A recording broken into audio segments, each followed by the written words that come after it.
E seguro que xa notaron esta noite. Non fixo falta taparse moito para dormir.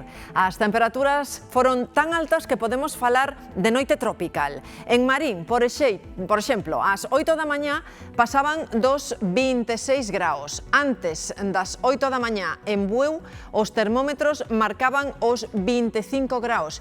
E se imos un pouquiño co reloxo para atrás, de madrugada, en Sanxenxo había 24,2 graus.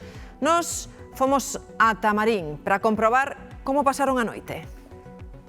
26,5 graus que ben sentiu Paz, que leva 20 anos erguéndose de madrugada para abrir a súa cafetería e non acorda tal. Eu levántome sobre as 5 da mañán todos os días e salgo da casa a 5:20, 5:25. E hoxe pola mañán cando salín sorprendeume un mogollón porque susto salir por a porta doume como así un sopapo de aire quente e dixe, ostras, que pasa aquí? E polo que nos contaron en Marín, no interior das casas non se notaba tanto porque non lles deu tempo a aquecer. Era o saíren pola porta cando se decataban do inusual da temperatura. Y ahora abres el portal del edificio y te encuentras con la bocanada de aire caliente.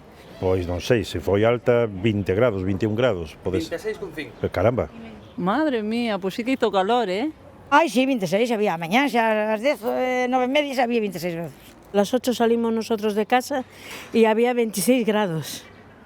Entonces eso no es normal. O sea, la temperatura es de verano, pero tiene pinta de que puede llover algo. E non está equivocada porque a EMET ten activado o aviso amarelo por trebóns para esta tarde en prácticamente toda a provincia da Coruña, o norte e centro de Lugo, o norte de Pontevedra e a comarca do Carballiño en Ourense. É un aviso por refachos fortes, pero tamén por pedrazo, que virá a refrescar unha xornada de calmuzo No, non é normal. máis que extraordinaria.